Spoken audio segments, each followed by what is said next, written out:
Okay,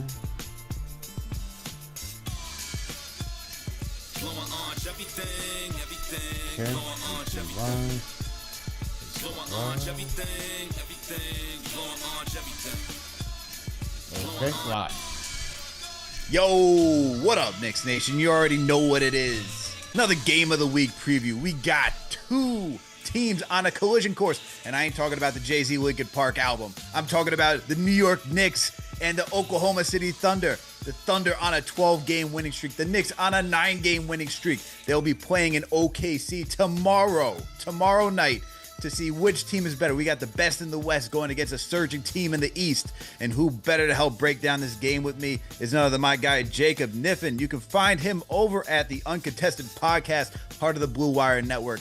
Make sure to hit that thumbs up button for your boys. Make sure to subscribe to the channel if you haven't already done so. And make sure to support our sponsor, Underdog Fantasy. Use that promo code KFTV to get up to $1,000 in instant bonus cash and a free pick. Jacob, my man, it's been a year since we spoke, man. We were talking about it behind the scenes. It's almost been a year to almost, I feel like, the day since we last spoke about the Knicks playing the Thunder. How you doing, man? How you feeling today? I'm good. I'm good. Like you said, two teams playing incredible basketball on a collision course. Friday night's going to be dope. And then, hey, regardless of who wins, we'll run it back in a week in MSG. It's going to be great to see these two teams go at it twice, maybe before June. Maybe we get a rematch in June. We'll see. We'll see. I like the way you think, man. I like the way you think. I would like to see these two teams in the NBA Finals duking it out, all right? I mean, you got our guy Isaiah Hartenstein over there. You know, you then made us have a need at center, and then we went out and got Karl Anthony Towns. But let's not jump ahead, man. Let's not jump ahead into, like, all different types of storylines, especially in this matchup. Let me ask you first. You know, obviously the trades happened this offseason for the Knicks. We got Bridges. We got Cat. What has been your thought about the Knicks so far this season? Yeah, so obviously from an outsider's perspective, right? Looking from the outside in, I think it's just natural when you make such significant roster changes, it's going to take a while to gel, right? Cat came in super late, like right before the season started. Mikal came in over the offseason, so hadn't got any chance to play meaningful basketball with his Knicks teammates.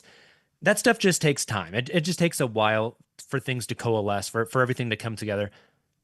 And it's clearly come together. And another thing that, I don't know, just really stuck out to me, the Thunder on Tuesday night took on the Minnesota Timberwolves, saw Dante DiVincenzo, saw Julius Randle.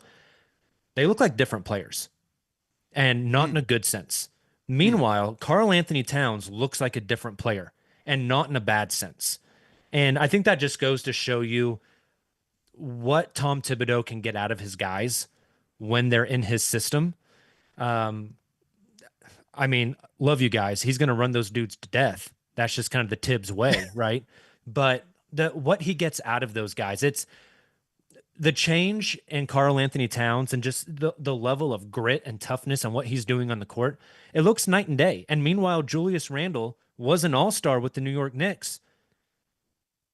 It's kind of garbage in Minnesota right now. And part of that might be because, you know, it's a really hard fit in the front court and the vibes aren't there and this and that. But I think the mindset and the coaching and what Tibbs can get out of his guys plays a role in that as well. And I think this is example A.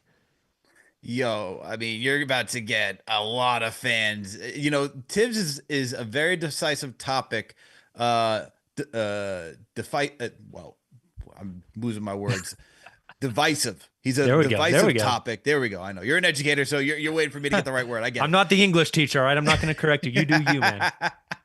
I did get an A on my Regents exam in New York, so I know I could speak and write well. All right. So he's a divisive topic here in New York because you have fans who are over him, you have fans who love him and will stand behind him and just appreciate what he's done. And I'm with the latter because I do appreciate the way Tibbs gets the best out of his guys. I mean, I know we got to look at the players and the work they put in and how much they themselves contribute to on the court, but you got to give respect to Tom Thibodeau for what he's able to get out of these guys. And, you know, look, different fit for both guys. I mean, Cat was the floor spacer when he was out in Minnesota. He gets to enhance that even here. I mean, he's surrounded by guys that are shooting 35% or better from downtown. And if you're going to have that in a starting five or just on the roster, there's just so much space for him to work with versus what was out in Minnesota. You know, McDaniel's not a great 3-point shooter. Ant has been working on his 3-point shot. He's a decent 3-point shooter. You know, Connolly is a fine 3-point shooter, but Cat was the 3-point shooter when he was out there. And so everyone needed Cat's gravity from behind the arc in order to open up the spacing. And you're not going to get that with Julius. You know, Dante is in a different role. He's not starting. He's coming off the bench. And so I feel like fit with those guys has changed the outcome, but definitely the coaching too. You're not getting the same type of production. But when I look at Cat, man, like this is the best team he's ever been on. Like, we can go through any roster. This is the best team, best starting five, no question about it. There's no debate.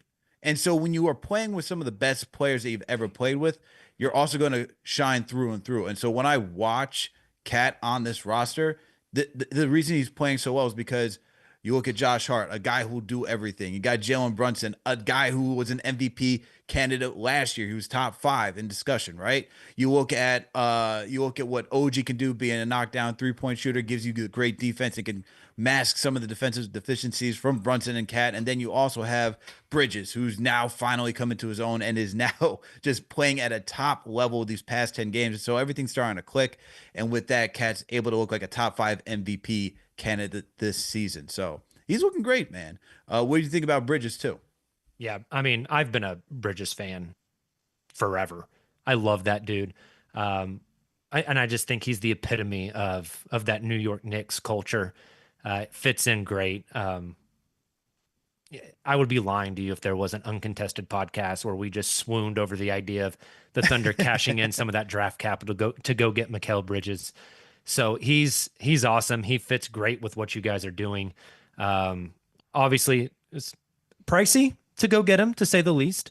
But the production right now is just awesome.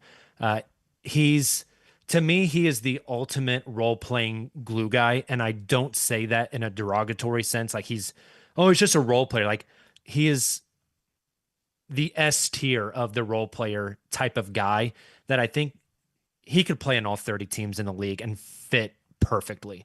And I think specifically with what the Knicks do, he's kind of that glue. He's that do-it-all kind of guy. And you guys have a ton of those do-it-all kind of guys. And when you throw all those types of guys on the same team that are just dogs and want to get at it, good things come. And I think Mikal Bridges is just kind of the epitome of all of that.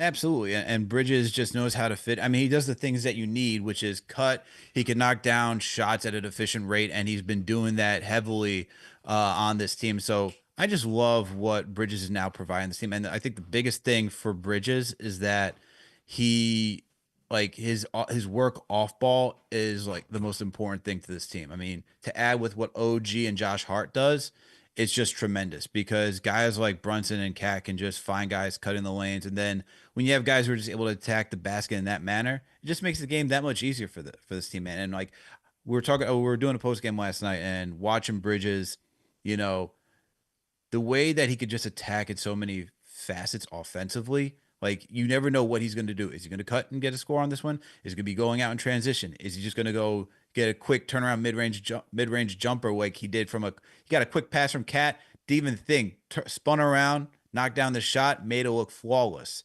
And then on top of that, he's knocking down threes. And then defensively, you know, with his wingspan, he's able to attack passing lanes and able to just disrupt just the opposing team's offense on so many levels. The one thing we go to keep harping on, man, he's doing a better job at it, but his attacking point is being better at the point of attack and just getting up in guys' grills. But Bridges is another solid guy on this team. Love what he's offering, man.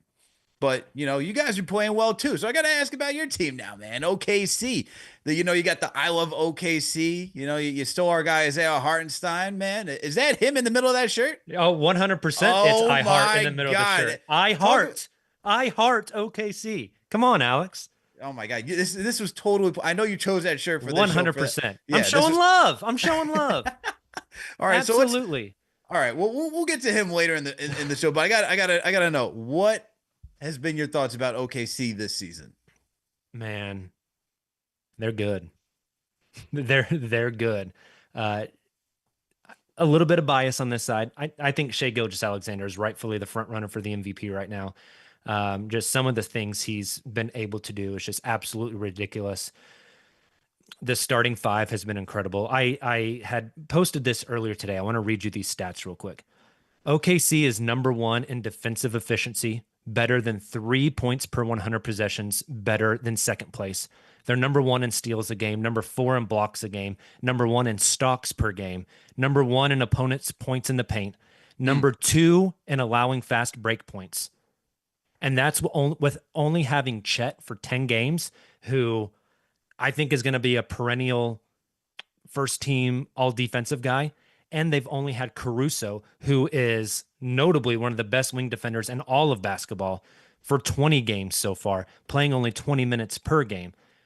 The defense is that good, and those two guys haven't really been part of it yet. What happens when they come back? They're just going to have teams in hell for 48 minutes. Their ability to guard anybody, regardless of what type of offense you're playing, what your personnel is, they can mix and match and just defend the hell out of you. And the offense has been a little bit down this year. I think right now they're 8th in offensive efficiency. The 3-point shooting is, I would say, like significantly down from last year. Just the efficiency isn't as high as it was. But they're making up for it by turning teams over. They had 12 steals against the Minnesota Timberwolves in the third quarter. They went from down 12 to up 14 in the span of like 7 minutes, because if you dribble the ball, they will just take it from you and go dunk it on the other end. And that's what they do over and over and over. It doesn't matter that the 3-point efficiency isn't as high, because they're just going to get runouts on you, because they're going to turn you over like crazy, and your ball handlers aren't going to be able to do anything against these guys. The defense is just, I would encourage folks, like, if you haven't watched this team, and they don't get many national TV games, they're second smallest market in the league pass them. Just watch them a couple of games. The defensive tenacity that these guys play with is absolutely bonkers. And again, that's with Chet for 10 games and Caruso for 20. When those guys are healthy, I don't know what the hell you do. So you're telling me this is a very defensive-oriented team? 100%. Okay. Because offensively, you know, I'm looking at these numbers, and you just brought up the 3-point shooting is not there. And when I watched that in-season tournament against the Bucks, does that concern you a little bit that the 3-point shooting is, you know, not even 15th? Like they're in the bottom 10 of the league. Yeah, I mean, the sample size is getting pretty big at this point, right? And that's interesting to me, because last year they shot it so well. And I think there's been a big emphasis on getting more threes up this season. And so with an increased volume, you're also going to see a decrease in efficiency typically. But the correlation between the increase in volume and the decrease in efficiency doesn't line up. I mean, that Bucks game in that in-season tournament final sucked. The Thunder also shot like 18% from three. You're just never going to win a basketball game when you shoot the ball that poorly. I thought the offensive process in that game was actually pretty good. They were playing their style of ball. They were attacking downhill, kicking out, spraying to corners, finding open shooters, and the ball just didn't go in the hoop. And sometimes that's just what happens in basketball. Of all the things you can control as a player, the one thing you can't control is if that ball bounces in or not. That's the biggest variable in all of basketball. And sometimes it just doesn't go your way. That's happening a little more. And like I said, the sample size is getting larger and larger. So is that concerning? Yes. But I also think that Bucks game as a 1-game sample, it sucks that was the big national TV game that everybody watched the Thunder on, and they just absolutely crapped the bed. That's not fun. But I do not think that game is emblematic of what this team is. Also, guarding Giannis is freaking hard, dude. Like he's an insane human. And I think the Thunder have maybe one of the best guys in the league to defend him. And that guy's got a broken hip right now. And whenever he is back, I think Chet on Giannis is a really fun matchup. Obviously, Giannis is much bigger and stronger, but the Chet's length, Chet's size, Chet's tenacity, Chet's rim protection, I think I honestly believe he's like going to be one of the better Giannis defenders in the league. And that obviously would have played a huge role in that game as well. So there's a lot of variables. I do not take that game as like a microcosm of what this team is. I just think they had a really bad shooting night. Bad shooting night. Okay.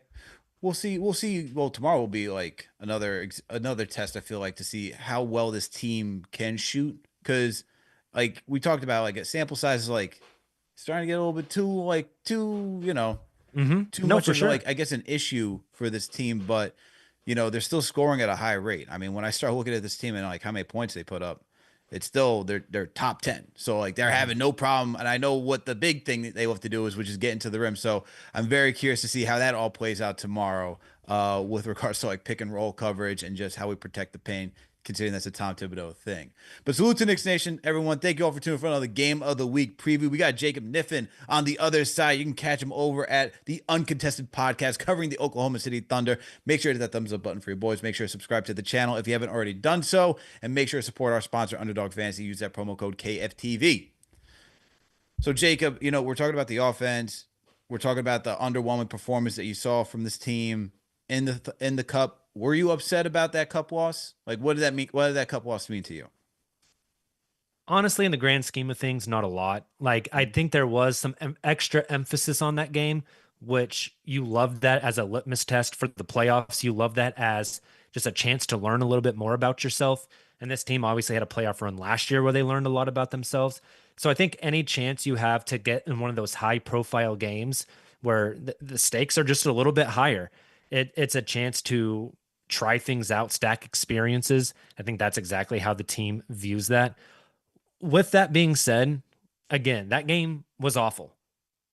They have a chance here in about an hour and a half of recording this. They play the Los Angeles Clippers to set the franchise's longest winning streak in Oklahoma City history at 13.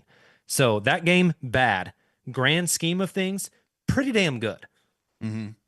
Yeah, and look, I do enjoy watching this team play. Like I have league pass. I do like watching what the Thunder can do. It's just very impressive between SGA, Jalen Williams, Lou Dort. I mean, watching our guy Isaiah Hartenstein, and that's tough, man, because he's playing so well. It's like, man, He's we know what he looked like on this team, but he looks just like a different player on that team. I mean, we could talk about SGA. We're going to talk about all these matchups in the next portion of the show, but I just need to know, man, what has iHeart been for the Thunder? insane. He's been insane. I'll tell you guys, like I watched a lot of iHeart in the playoffs last year with that Knicks run. I didn't know the brother could pass this good. I mean, the playmaking, I don't say this lightly on a team that has J Dub and Shea Gilgeous-Alexander. Isaiah Hartenstein might be the best passer on this team. Mm. Some of the windows he can fit those backdoor cuts from the elbow. I mean, he loves the DHO, but those backdoor passes, I mean, he probably, I don't know what he's averaging on assists right now. I have it here. I can pull it up. But what he is doing just to create easy buckets for guys is absolutely insane. 4 assists per game. And I feel like that's an understatement on the type of passes that he makes. And then obviously just having that size inside. Everybody knows the Thunder struggled on the interior last year, especially rebounding the basketball. He really cleans that up. He just cleans glass nonstop. Incredible rim protector. And I cannot wait. I am convinced, and this means nothing because every time I'm convinced on something with this team and the way they should do something, they go the opposite. But I am convinced that when Chet Holmgren is healthy, those two are starting in the front court together, and there's one of those two on the floor for all 48 minutes of a basketball game, and those are two of the top 5 rim protectors in the league. And what do you do when you have Chet who is able to slide his feet out there on a power forward? And if you get past him, you've got Isaiah Hartenstein, or you throw the ball inside to Hartenstein's man. He tries to bully inside, and you have Chet as the weak side rim protector. I think those two are just going to be insane together. And the vibes and the chemistry between those two, whenever they were playing preseason ball together, was just absurd. They are two goofy, ridiculous dudes who love each other. They've been calling each other the bright skinned twins. God. I know. Chet Holmgren is an animal, right? But I just think the vibes between those two is going to make the on-court product that much better. I I can't even with the Bryce skin. What is That's going hey, on I here? want it to be on the record. That is not my words. That is Chet and iHeart's words, all right? Oh my goodness. Is Chet wearing a do-rag yet? What's going on here? Have you not seen the picture, brother? No, I'm just joking with you. I'm just joking. The Chet Durag picture is that will go down whenever the 30 for 30 happens. That picture will be the cover of it. Oh man. That's funny. That's funny. And that's the one thing I will say that Hartenstein, he had great chemistry with Mitch on this team. Like there was like a whole center like between him, Jericho, and Mitch. Like those guys bonded very well over here, and they always talked about the camaraderie between the center group on the Knicks. So it's not surprising that he goes to OKC and that he and Chet have become friends and they created that camaraderie. What are the vibes like in that locker room to begin with? Is it like all hunky dory because everyone's winning? Like what is it? It's absolutely just positive. They never do a post-game interview by themselves. It's Mm. kind of like last season where there's 5 or 6 guys in the post-game interviews. They're not barking as much like they did last year, but they're such a tight-knit group of guys. And I think part of that is because they're all kind of the same age. The oldest player on this team is Alex Caruso, who is 30. I mean, they're all between 19 and 30 years old, majority of them between like 22 and 26. The vibes are just incredibly high. There's been some national media folks who actually like discredit them because of that. They don't have enough dog in them. They're too excited. They're not fighting amongst each other, trying to have that top dog mentality. No, dude, they just like playing basketball together and they're really damn good at it. And so there is like zero concern with any sort of chemistry issue or the vibes on this team. They all cheer for each other all the time. It's a really, really, really good locker room Mhm. where you can look around the league at some of these other teams that really have some chemistry issues. The Thunder could not be farther away from those teams. Okay. And then, so it seems like you got the good chemistry, you got everything going on. Mark Dagnall seems, well, not seems, but he is getting the best out of these guys. And he was there from what, the rebuild after, was it Billy Donovan left? So Mhm. team's coming very well together. The last thing I got for you though is what's the expectation for this team? Because last year, what, you guys made it to the second round, got ousted by the Mavericks. And Game now, 6. yep, game six. What's the expectation for this season? Because it's always been, OKC just needs to make it out of the first round for their age, right? Well, you did that already. So what's the next level? For sure. So that Dallas series last year, game 6, a PJ Washington foul in the corner 3 from going back to game 7 in OKC. When you look at total points in that series, they were dead even through 6 games. I mean, it was neck and neck that entire series. The Thunder did get lucky in round 1 playing a New Orleans team with no Zion Williamson and just spanked them for 4 straight games and got out of there. This team is different. And they're number 1 in the West, and it's not like it's close. They currently have a 5-game lead on the 1 seed. I think currently ahead of the Houston Rockets. Houston and Memphis have been right there, kind of jockeying for that 2 spot. And the Thunder are just outpacing everybody right now. When healthy, there's not, I don't think, any team in the West where the Thunder cannot match up with. The versatility of this team to play big, to play small, to play half court, to just try to beat you in a track meet, to hunker down and just beat the hell out of you defensively, to try to outscore you. They can do a little bit of everything, and the personnel is just so good in that sense. There's not a lot of teams in the West where I say, oh man, the Thunder just cannot beat that team in the playoffs. I mean, Western Conference Finals is the expectation, and I don't think it's unfair to expect the NBA Finals. That's a big jump, and I know it's a big jump, especially with how young this team is. And quite honestly, the window is just now opening. They have another season where they don't have to pay Chet and J-Dub.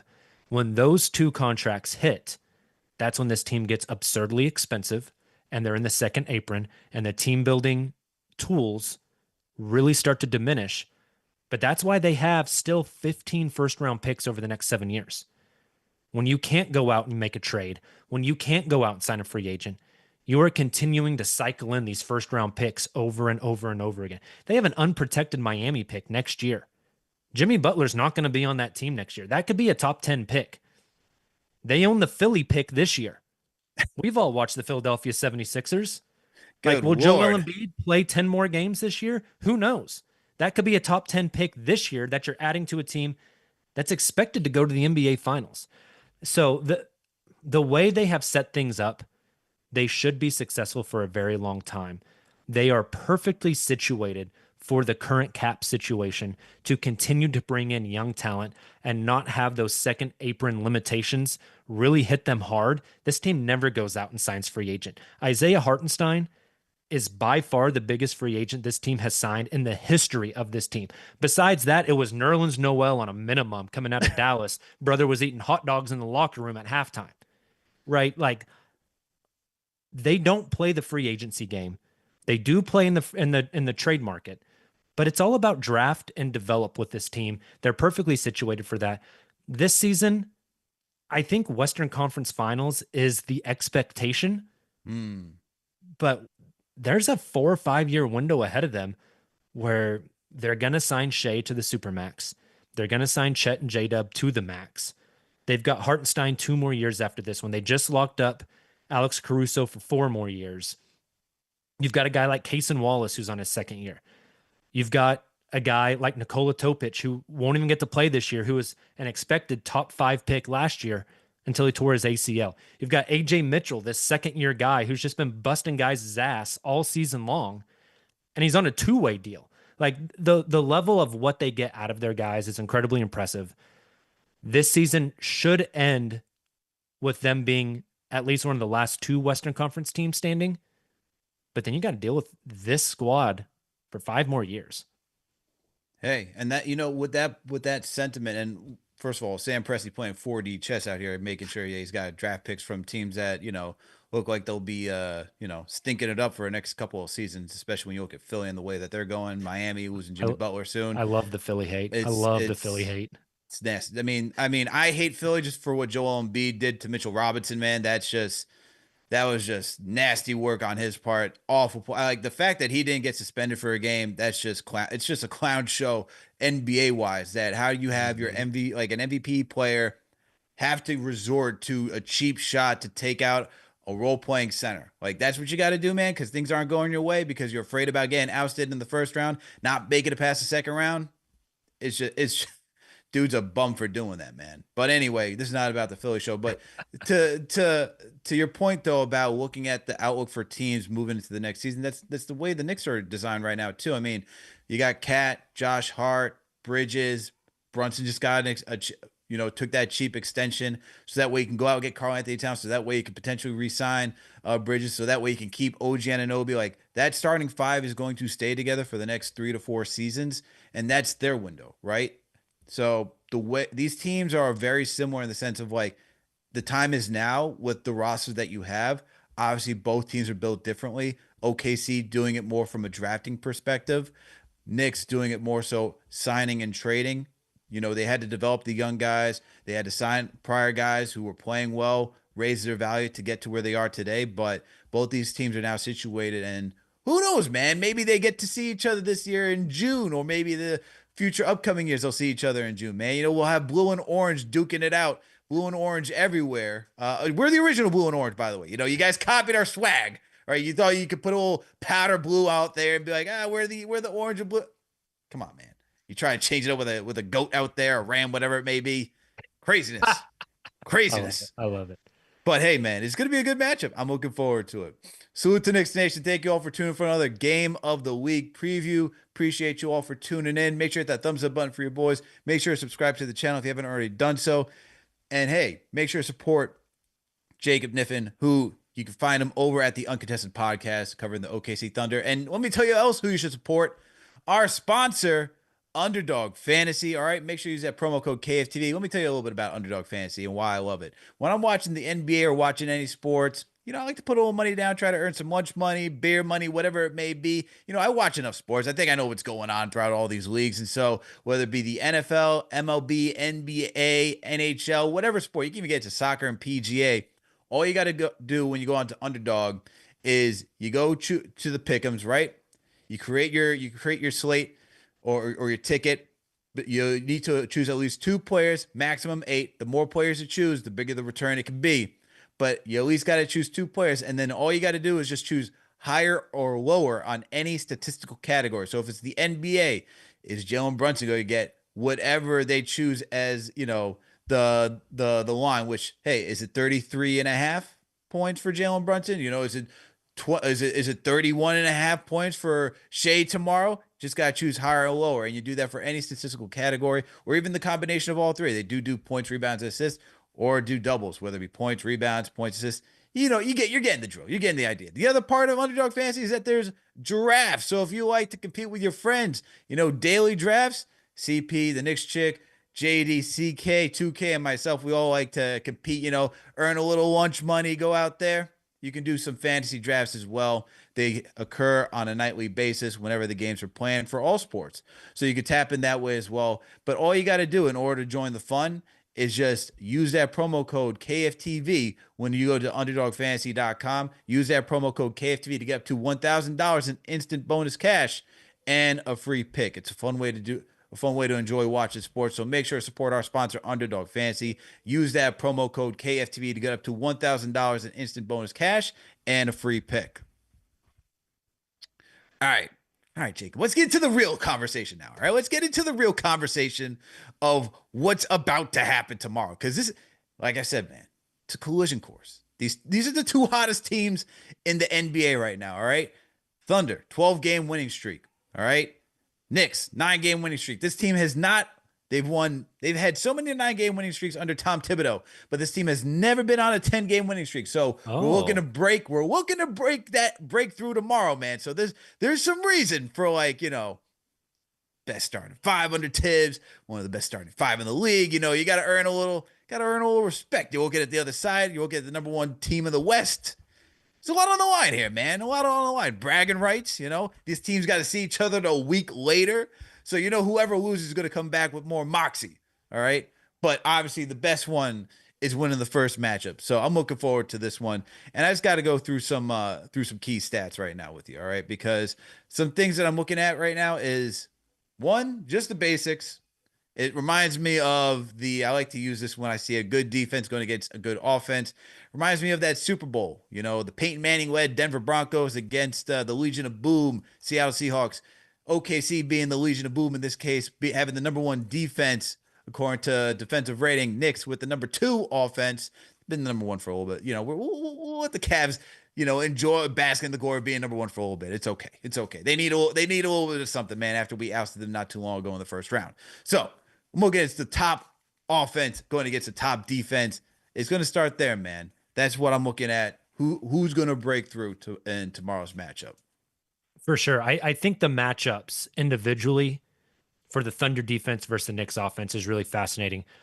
Lou Dort's getting the Jalen Brunson assignment. Like that's a no-brainer. But watch out for Cason Wallace, second-year guard out of Kentucky. The dude is a dog. 6'4", a little slighter than Lou Dort, but everybody is a little smaller than Lou Dort. That dude is built like an NFL linebacker. Cason Wallace has been insanely good defensively. Had 4 steals the other night. He just has a habit of, if you dribble the ball or you pick up the ball, he's just going to rip it out of your hands and run the other way. I think the Dort-Brunson matchup is going to be fascinating. I'm also super interested in the Hartenstein versus Cat matchup. Cat's going to want to stretch the floor. You guys are very familiar with Hartenstein. Incredible defender, not the quickest feet on the perimeter, contests threes from bigs on a little bit of a late closeout because he wants to stay back and protect the rim. How often does he let Cat space out and take that 3? And how many threes does Cat have to hit before Hartenstein has to stick out there and then it opens up the lane for the Knicks? I think that's going to be a really interesting kind of cat and mouse game there. Previous seasons, yes.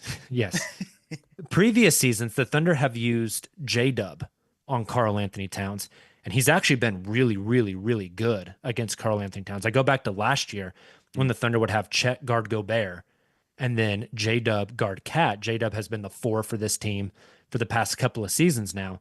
And even though he's undersized, his ability to get under guys, his strength to try to wall up, his athleticism makes him a really good option there. I would not be shocked to see the Thunder go small with either Kenrich Williams or J Dub at the 5 to try to counter that Karl Anthony Towns at the 5 matchup. And then the Thunder will try to take advantage of that on the other end by just spacing Cat out and trying to spam pick and rolls against him to try to make him move his feet and get out there on the perimeter more. So I think those matchups are going to be really, really fascinating. The other thing is, I mentioned earlier, the Thunder lead the league in steals by a pretty significant margin. That's this team's calling card. They lead the league in steals and they lead the league in deflections. They're going to jump passing lanes. If you try to throw the ball in the post, there's going to be 3 guys jumping that entry pass. They rotate really well, which also helps with those deflections. I believe Alex Caruso should be ready to go for Friday. He's sitting out tonight. I believe he will be back by Friday. He's right there on the cusp. He's just about ready. And so that just brings another dynamic. This team has played Alex at the 5 quite a bit this season. Wow. And does he have the height? No. But I mean, you've watched Alex Caruso play basketball. The dude's a dog. And he's going to dig out those post entries. He's going to slap at the ball. He's going to do whatever he can defensively just to muck your offense up.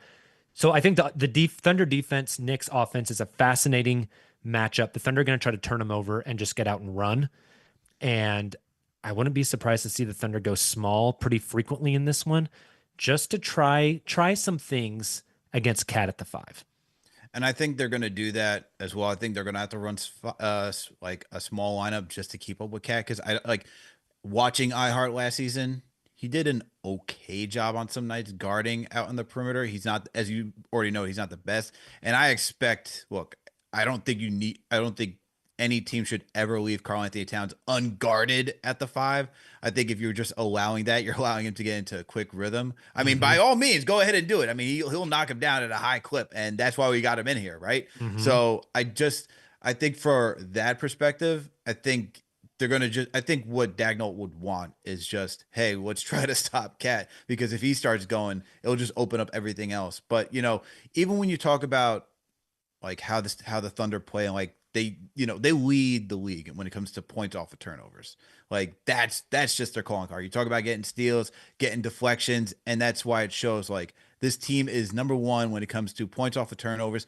And as you noted earlier in the show, they're number 1 when it comes to preventing teams from getting out in transition and scoring off of turnovers. But you know who's also up there? Knicks are 8th right now in the league when it comes to scoring off of turnovers, and they're 3rd at preventing teams from scoring off of turnovers, and that goes to like OG, Hart, and Bridges. So this is going to be an interesting matchup because the Knicks are 3rd, OKC is number 1 when it comes to preventing teams from scoring out off of turnovers. And so I wonder where the rubber will meet the road there, because if that's OKC's like calling card because they're not a great 3-point shooting team, that could work in the Knicks' favor in mucking this game up and making it even closer for the Knicks, or just giving that Knicks the runway just to say, hey, if they're not going to be able to shoot the 3 ball, we will, and we're more than capable of that. Brunson had a night off last night. McBride can knock down threes. Josh Hart's become, he's shooting 39% right now over the last 10 games from downtown. He's become a confident 3-point shooter. Bridges shooting 40%.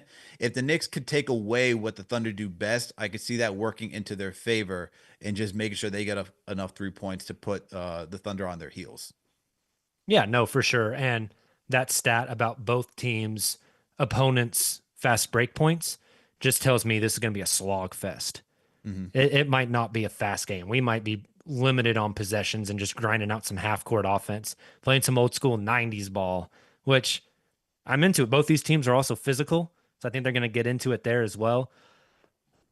The big thing for the Thunder is, and I want to be very, very clear here. OG Anunoby is an insane defensive player. Josh Hart is an insane defensive player. Mikal Bridges, an insane defensive player. I think all those guys are going to get an opportunity on Shai Gilgeous-Alexander. Sometimes I just don't know if that opportunity is enough. The other night, Shai was 14 of 15 inside the arc. Like, he's just what he can do even against these best wing defenders in the league. The herky-jerky, up and under, fadeaway, mid post, turn around the baseline. If he gets a touch on the baseline and he's mid post, that thing is going to be a turnaround pull up and it's probably going in. He's just playing on a different level right now. And part of this is Thunder Homer. Part of this is just fact. Like the dude is just at an MVP level. And sometimes there's just not much a defense can do.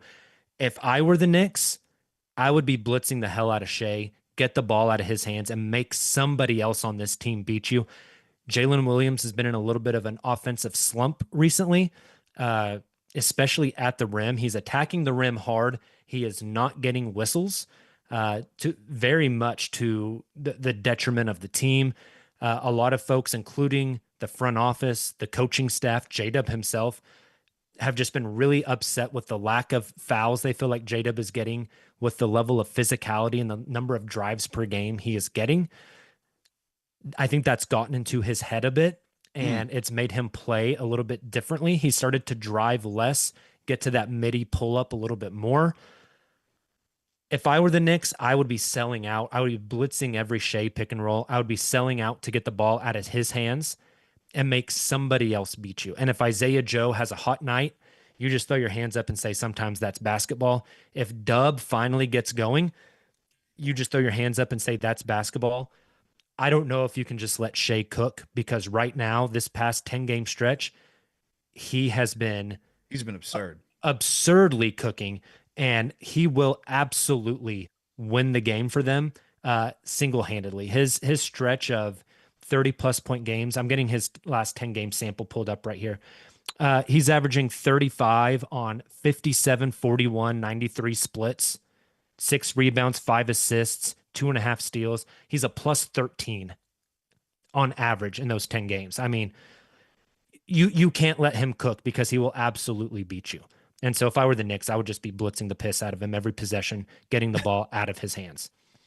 Look, man, and that's why when I'm thinking about the key matchup for tonight, that's why I got to go with it's Jalen Brunson versus SGA. And for the reasons that you talked about, I mean, SGA has just been on, it's not even a heater, man, because he just naturally is able to get downhill and just score at will. And, you know, definitely MVP style that he's playing this season, and the way that he's leading that team. Like, you can't, it's just the way that he's playing this season is just, he's demonstrated the last 2 seasons by averaging over 30 points.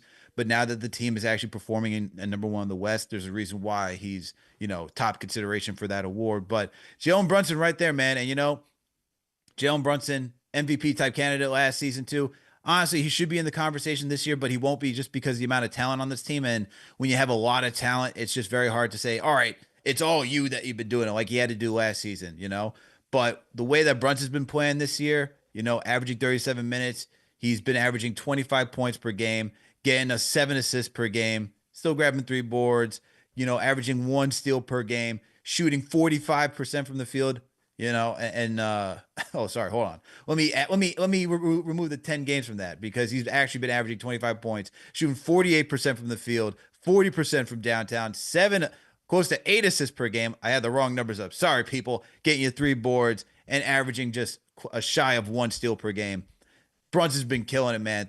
Averaging 35 minutes on a night-to-night basis, and we're seeing it. His game has stepped up to being that true floor general. Unlike the last 2 seasons since he's been a Knick, like, he's really been relied on to be that lead scorer. He still is one of the leading scorers, but the way that you watch him, he's able to dissect defenses right now and find all of his guys cutting or just setting them up just to look good, man, offensively. And so Brunson versus SGA, it's similar, but 2 different styles, in the sense that both these guys like to get downhill. The difference is that SGA, who is shooting the 3 ball better this year than he ever has been and putting up high volume, he's just not as efficient and not as not as high of volume as Brunson is. But the style is, they both like to get downhill. They both know how to look for their guys. But one, I feel like Brunson will just, like, he'll beat you down because of his strength, right? SGA is more of like, it's like smooth jazz almost, man, watching him play. I feel like that, like, that's how I'd comp it. Brunson's more of like a drummer just going off on a crazy solo, the way that he could just, you know, bang the drum and just get to his position. SGA, it's a little more silky smooth. I would very much agree with that. It's very different styles to get to the same ends. right? And I think you're spot on there. It's the Brunson matchup I think is going to be really interesting for the Thunder. I think Lou Dort gets that assignment, but Cason Wallace will definitely get an opportunity. I think J Dub will get an opportunity. I talked about J Dub guarding Cat earlier in this show.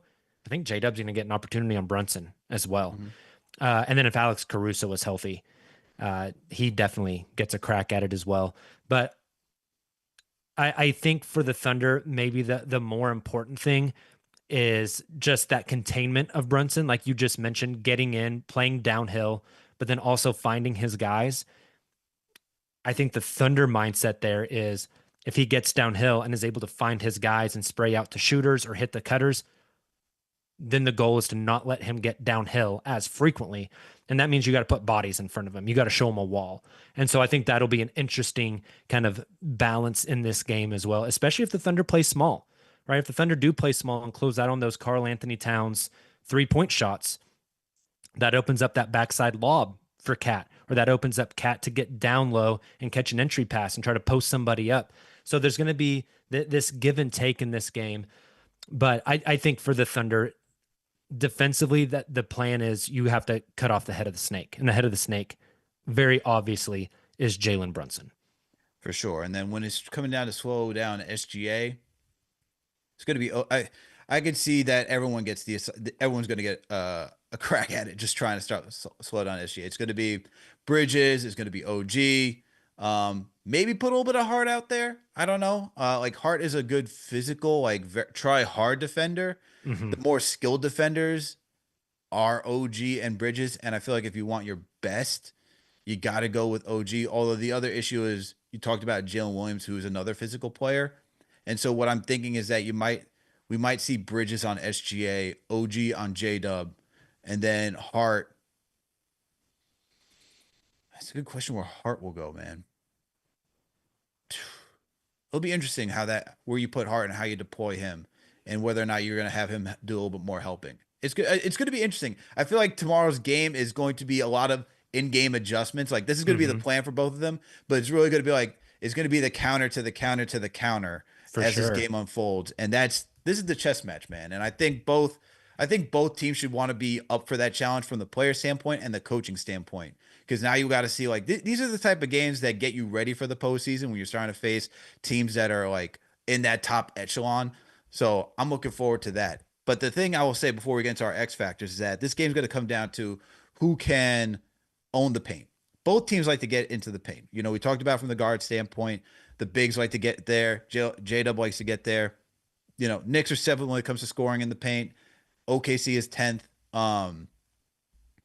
And so I know both teams like to do that.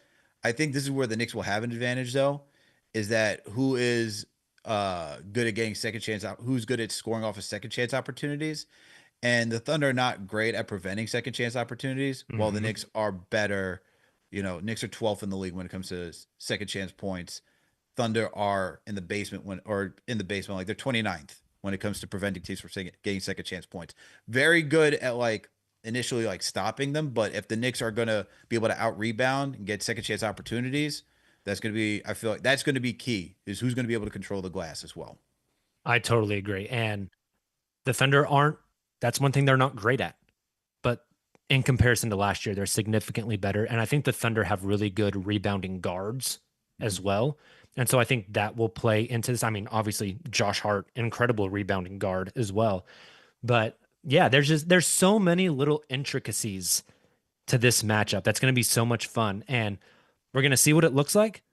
And then we're going to run it back in a week and see what they take from this one to change up for the next one. Yeah. It's also fun that we've got the two reigning player of the months going head to head in this one, Shea versus Cat, Yeah. which is a really fun little dynamic here. And you were talking earlier about like, where does Josh Hart, like, where does he guard? Where does he factor in? A lot of teams against the Thunder have been playing off of Lou Dort to try to throw that extra body into. It sounds just like what people do to Josh Hart.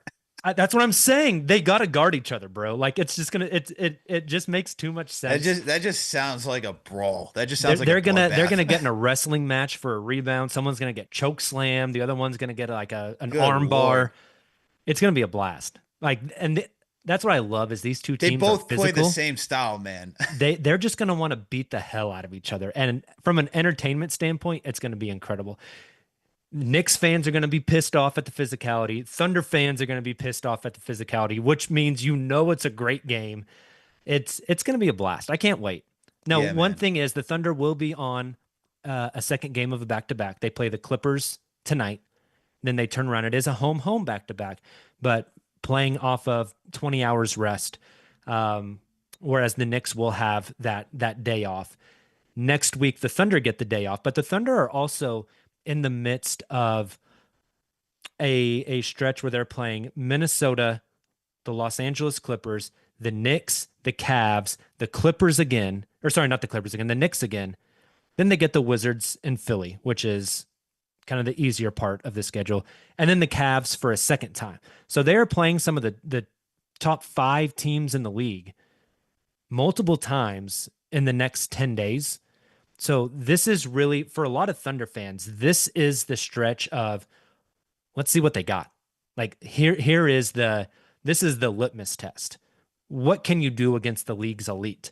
So far, they've looked pretty good, but Clippers, Knicks twice, Cavs twice in the next 10 games is going to be a really fun test for this team.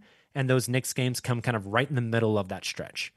For sure. And, it's the same thing for the Knicks, man. I mean, the Knicks had an easy December. We had to play the Magic, who didn't have Paulo in the first matchup. Then they lost Franz. And, so for us, it was like, all right, you should beat them. We played the Raptors. Spurs are a nice young team. They made it interesting on Christmas Day. Thank you But for beating them, by the way. I know I'm over the the Wemby Chet hype. Wemby. I'm over the Wemby hype. I knew you were gonna feel that way. I Let the knew you were gonna record feel that. show.